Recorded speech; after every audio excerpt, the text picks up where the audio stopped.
समूची दुनिया पर कोरोना का आतंक चरम पर है। ऊपर से भारत के पड़ोसी मुल्कों की नापाक हरकतें थमने का नाम नहीं ले रही हैं। एक तरफ शातिर चीन है, जिसकी शातिरगिरी को मुंहतोड़ जवाब देते देते लद्दाख के गलवान घाटी में भारत के जवान शहीद हो गए, तो वहीं पाकिस्तान है जो एक तरफ भारत चीन की सीमा विवाद में कूद पड़ा है, तो वहीं एलओसी पर सीज फायर का उल्लंघन कर रहा है। पाकिस्तान और चीन की उकसाने वाली इन हरकतों पर देश के प्रधानमंत्री नरेंद्र मोदी ने साफ कर दिया है कि अब जवानों का बलिदान व्यर्थ नहीं जाएगा। ऐसे हालातों में 21 जून का सूर्य ग्रहण तबाही लेकर आ रहा है। 21 जून का सूर्य ग्रहण चीन और पाकिस्तान का सर्वनाश कर देगा, ऐसा दावा किया है वाराणसी से ज्योतिषाचार्य पवन त्रिपाठी जी ने। उन्होंने 6ठी शताब्दी में वराहमिहिर द्वारा रचित व्रत संहिता ग्रंथ के आधार पर 21 जून के सूर्य ग्रहण को पाकिस्तान और चीन के लिए विनाशकारी बताया है। उन्होंने क्या कुछ कहा, देखिए। ग्रहण जो है एक प्राकृतिक खगोलीय घटना है, जो सहज घटना है, लेकिन इसका जो प्रभाव होता है बिल्कुल असहज होता है। 6ठी शताब्दी के मूर्धन्य दैवज्ञ आचार्य वाराहमिहिर ने अपने धर्म ग्रंथ वृहत संहिता में ग्रहण संबंधी बहुत अच्छा विवेचन किया है। जैसा कि हम जानते हैं, दिसंबर के महीने में एक ऐसा खगोलीय घटना घटा, सूर्य ग्रहण घटा, जो कि 6 ग्रही योग के साथ घटा था, जिसका दुष्परिणाम था ये कोरोना नामक महाव्याधि। और ऐसा धर्मशास्त्रों में उल्लेख है कि एक ग्रहण का जो प्रभाव होता है वो 6 महीने तक होता है। तो जैसा कि हम देख पा रहे हैं कि इस समय अभी 6 महीने होने जा रहे हैं, लेकिन जैसे ही ये 6 महीना पूरा हो रहा है, एक दूसरा सूर्य ग्रहण मृगशिरा नक्षत्र पर मिथुन राशि पर लगने जा रहा है 21 जून को।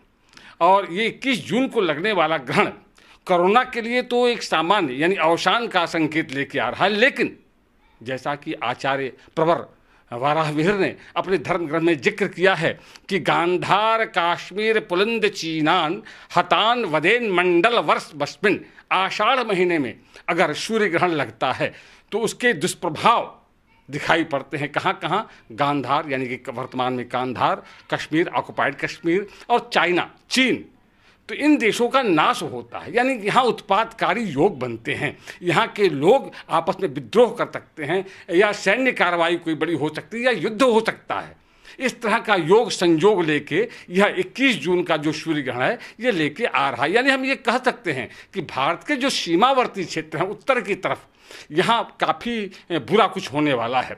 चाहे वो प्राकृतिक प्रकोप हो, भूकंप इत्यादि हो, अथवा सैन्य कोई कार्रवाई हो, अथवा युद्ध इत्यादि हो सकते हैं। निश्चित रूप से जैसा कि समसामयिक में हम देख पा रहे हैं कि चाइना के साथ एक वृहद द्वंद्व चल रहा है भारत की स्थिति में।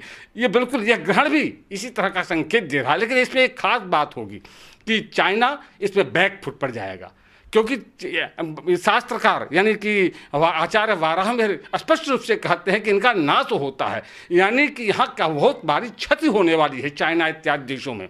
तो हम ये कह सकते हैं आचार्य वाराहमिहिर के रचित धर्म ग्रंथ से यानी वृहत संहिता से यह स्पष्ट रूप से कहा है कि आषाढ़ महीने में जो लगने वाला सूर्य ग्रहण होता है, खास तौर से चीन इत्यादि देशों के लिए नाशकारी है, विप्लवकारी है और उत्पादकारी है। अगर हम भारत के संबंध में इसकी जिक्र करते हैं तो निश्चित रूप से मध्यवर्ती भारत का जो मध्यवर्ती क्षेत्र है यहाँ ये काफ़ी प्रभावकारी हो सकता है। और बात करते हैं, आचार्य प्रवर अपनी संहिता शास्त्र में इसका जिक्र करते हुए लिखते हैं कि भौमः समर विमर्दम शिख कोपम तस्कर भयम च, यानी कि भौम जो है जब ग्रहण लगता हो उसको अगर मंगल की दृष्टि उस ग्रहण पर पड़ रही हो तो निश्चित रूप से युद्ध होते हैं। तो निश्चित रूप से हम कह सकते हैं कि भारत का किसी अपने सीमावर्ती राष्ट्र के साथ युद्ध की बहुत बड़ी एक पृष्ठभूमि बन रही है।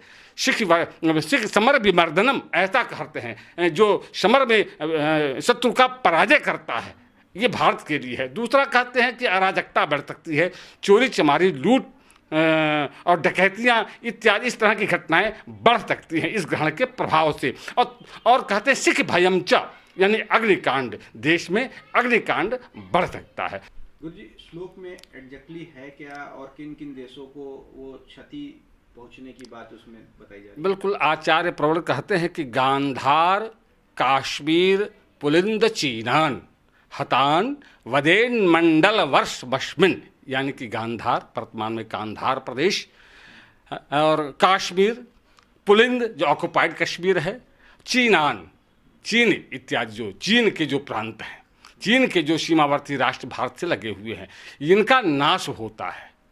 किस तरह का नाश होता है? या तो यहाँ आतंकवादी गतिविधियाँ बढ़ सकती हैं, सीमा को लेकर विवाद हो सकता है, युद्ध की स्थितियाँ प्रकट हो सकती हैं, प्रत्यक्ष युद्ध की भी संभावना हो सकती है, अथवा कोई मिसाइल प्रक्षेपास्त्र से आक्रमण हो सकता है इन राष्ट्रों पर, अथवा ये कहीं न कहीं से पूरे विश्व भर से घिरे हुए नजर आएँ और इनको विश्व के कोप का भाजन होना पड़े। इस तरह के भाव आचार्य प्रवर ने अपने धर्मशास्त्र बृहत संहिता में बिल्कुल स्पष्ट रूप से कहा।